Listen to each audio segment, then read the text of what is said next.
take a sit and have a drink. We can watch life pass on by.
Hello everyone, this is In-Game Arts. We did their unboxing of their offline product game review. This is Mortal Shell, the Enhanced Edition, the Game of the Year Edition for the PlayStation 5. To jump right into it, the on-disc version says it's just the vanilla version, 1.0. This is obviously not true, because when you start up the game and look at the main menu of the game, you can see at the bottom left corner, it says the on-disc version is 2.01. I've talked about this before, but sometimes when they release these reprinted physical releases, the disc version may say it's 1.0, but the software can sometimes be more up to date. I wish they wouldn't do it like this, but they do it.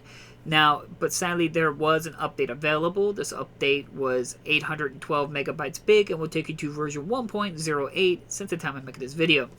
Sadly, as I've talked about this before, PlayStation 5 does not let me look at update histories, so I can't really know what they really changed or altered. But I did mess around with it with a little bit. I didn't really see anything altered or changed in terms of options, mechanics, and stuff like that. I'm assuming it's just bug fixes and probably the DLC side of it. Because sadly, this doesn't come with any of the DLCs on the disc. It is a more updated version compared to the PS4 version that came out when it first released, and I don't think there's any alterations between this Game of the Year edition and then the first release they did on the PS5, the Enhanced Edition in the United States. So it's nothing really different in terms of what's on the disc. So, I mean, that's a little disappointing in case anybody was hoping this Game of the Year edition would have been a more updated version of the game.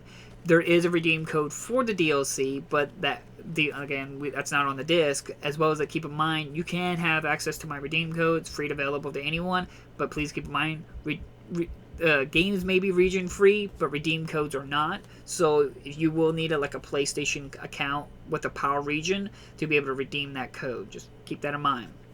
So at the end of the day, this is not a more updated version of the game. This is more just a collectible. They only made a few thousand copies of this Game of the Year edition for PS4 and PS5. So there's only reason you'll be buying this Game of the Year edition if you're just a big fan of the Mortal Shell or for specific collecting. Now this is the first time I played Mortal Shell ever, and this I started off with the Enhanced Edition, so I don't know what they've all changed in terms of the PS4 version, and I don't know if there's exactly one-to-one to the PS5 version they released first in the United States. I'm assuming it's all the same because it still says 1.00. I haven't seen anybody say there's anything different. But for my first time playing Mortal Shell, the Enhanced Edition, I know there's a lot of information right there at that beginning. It's just, there's no really reason. The point is that there's no really reason to pick up this Game of the Year edition if you already have the American version that came out, Mortal Shell, the Enhanced Edition. There's nothing different what's on the disc.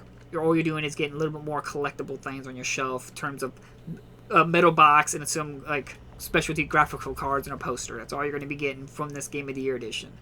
But if you don't know anything about Mortal Shell, it's clearly a game that was heavily inspired by From Software games, those Dark Souls, Bloodborne, and Demon Souls, and so on. So a lot of people will call it just being a clone again, and I have nothing against that. I don't mind games having heavy inspiration from games they love and trying to put their own twist and spin on it. As long as they try to bring something new to the formula instead of just being a one-to-one ripoff. And while I do believe Mortal Shell really does bring a lot new to the table, it's not anything massively different. You still works like a Souls-like. It's kind of on the challenging side. When you die, you leave behind your souls, which in this game they call it your tar, and then you got to go back and repick it back up from where you died.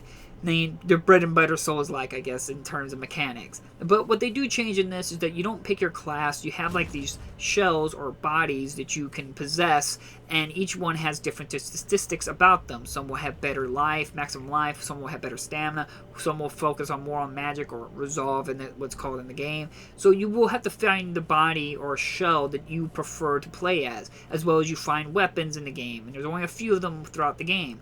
And you kind of upgrade those weapons to what you prefer. There's not a variety of armors, a variety of weapons like a Souls-like usually has. So they try to change it up in that area. As well as that, instead of a shield to defend, you have an ability you can turn your entire body into stone. And once you get hit, that stone breaks. Now you can turn to stone almost any time you feel like it, even if you're in the middle of a swing or taking a healing item. It's a very strategic thing, but once that stone breaks, you have to wait till that recharges so you can do it again. It definitely takes a different twist in terms of the defensive stance point. You can't just keep on blocking like you can kind of do in a Dark Souls game. A little bit of strategy in that area, so I thought that was really cool and different. There is a parry in the game where you can parry the enemy's attack, and then you can do that parry, which is kind of like an execution. But that execution action can give you life or do other special abilities and powers that you unlock throughout the game. Again, it tries to change it up just enough to make it at least feel like a different new experience than your typical Souls-like. Now, instead of spending your souls or tar in the game to upgrade your character in terms of increasing your strength, your maximum health, or endurance, intelligence, instead, when you possess these bodies, they have memories, and you will slowly unlock more memories, and you slowly learn more abilities through that character, different more actions you can have where you can increase your maximum health points 15%, or like this character here, you can unlock where you can turn to stone quicker after you're using it. There's so on and so forth. Each character will have a little bit of dialogue after you unlock a bit of their portion of their memory and their abilities. It's pretty cool and interesting idea how they kind of changed it up in that area, as well as that when you use items in the game, you get a familiarity with those items. More you use it, better results. If you max out your familiarity, you'll get more health after using that item. So that's a bit different in that mechanic area as well. As well as that when you do die, you get knocked out of your body and you gotta try to repossess that body. So basically you get an extra try.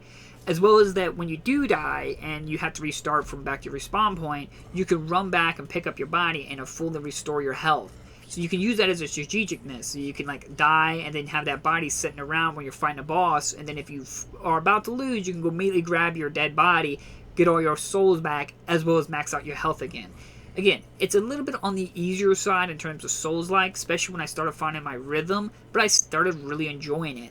The only really gripe in terms of mechanics I didn't really enjoy was that even though the game is a bit more it has that weighty feel to it, your swings feel a little bit like light, it's kind of like a hack and slash. It doesn't have that impact feel like a Souls-like usually does. So I think some people might find this a little bit odd, as well as that the swing time can be a little slow. I don't think this is an input lag, but more of a game design choice where when you push the button, you don't immediately swing. The character's getting in there already in the animation to do that swing. So like if you're about to parry, when you push that parry button, it isn't instantaneously. He has to reach into his pocket, pull out his parry gem or tablet or whatever you call it, and then he can parry. So there's a slight delay in that action. So just keep that in mind when you're getting frustrated in how to parry. There's a slight delay when he actually does the actual ability. Just keep that in mind. But overall, I had a fun time playing Mortal Shells. I thought they did a phenomenal time trying to change it up, but still try to keep the formula the same. I really like the dark atmosphere, the dark fantasy, medieval approach. I really love gothic design. I really like that depression and sadness and no hope and misery in the world. I think they did a phenomenal job in this area. Again, it's not the most in-depth. It's not the most amazing in terms of Souls-like game design. But out of all of them I've played, and I've played quite a few of them, this one really took a lot for me, and I really enjoyed it. I really noticed what they did. I really liked some of the gameplay designs, the mechanics, the story, the characters. Even though there's only a few NPCs in the world, but most of them were interesting, and that caught me off guard because the world is so dark and depressing. When you find someone who's not trying to kill you, it's very nice. It's nice to meet someone who's not trying to kill you. But I think this game is definitely worth your time to look into, especially if you're a fan of Souls-like games. Now, this game is not going to change your opinion if you don't like Souls-like games, but for what it is, I really enjoyed it. The only disappointing thing is this Game of the Year edition is not really worth it. You can probably just pick up the American version, the Mortal Shell Enhanced edition, and you'll be just fine. You're only buying this Game of the Year edition for bragging rights that you have a special collectible of this game on your shelf. That is very disappointing, but I am happy I picked up this version. I'm really happy to test it and see what's on the disc. Sadly, it's just the American version, like 1.00 from the PS5 version, and hopefully they may do another one, Mortal Shell Enhanced Edition, the Complete Edition. Why not? Let's have another one out there, because it's so confusing as it is enough as it is, but overall, I had a good time with it. I definitely say it's worth looking into getting on your PS5. I don't know how the PS4 version played, especially since this is a studio I've never heard of, and I don't know if they have any games they got underneath their belt, but I think for their one game that I've ever played with them, they definitely has my attention. I'm interested to see a sequel and interested to see what more they can do. If you're curious about that DLC, I don't really think that DLC, what's on that redeem code, doesn't really add anything ultimately to the game. I think it just adds an extra human shell body you can possess, so newer different abilities and stuff, as well as it kind of turns the game into a roguelike mode you can turn on, so you can once you die, you restart the new run and stuff. I think it adds a few other things. Not like story or anything like that DLC adds to it, so not crucial to your experience, but I think what you see is what you get. I did enjoy it. I think it's well worth your time having your shelf. The environments are really good. The gameplay is smooth enough. I didn't experience any frame rate issues or problems. I didn't have any issues in the game. I noticed a few stutterings here and there, but not a big deal. Some pop-in and graphical, like the shadowing was popping in as I was walking. It was kind of funny in the snow area. Like the shadowing was just slowly unshadowing itself as I was moving. It was very odd. But I was still unlocking trophies and stuff like that with my unregistered account. And I didn't experience any game-breaking bugs or anything that prevented me from progressing. So in my book, well worth your time to have on your shelf. You probably don't need to worry about the Game of the Year edition. At least from what I can gather. I don't have the American version that first came out. I saw this Game of the Year edition. I was hoping it would have been a more up-to-date version of the game. Sadly, it's not, from what I can gather. So it's not worth your time to go out of your way to get the Game of the Year edition. Just focus on the normal Mortal Shell Enhanced edition. So like always, thank you all so much for watching. I'll try to leave links in the description to the Game of the Year edition, but I can't give no guarantees since they only made so many. There is the Game of the Year edition for the PS4 and PS5. I don't know what the PS4 version is like. I don't think they would change it compared to the PS5 version, but you never know with that kind of things. I don't want to give anybody misinformation. So thank you all so much for watching, and I hope you enjoyed this video and this little unboxing video. I definitely say Immortal Shell is something you should really look into if you're a fan of Souls-like games. I think you'll be pleasantly surprised if you give it a chance. It starts off a little slow, but then it starts picking up, and you start to click with it when you get the characters and the weapons you like. So, again, thank you all so much for watching this video, and I'll see you guys in the next unboxing video. Bye-bye!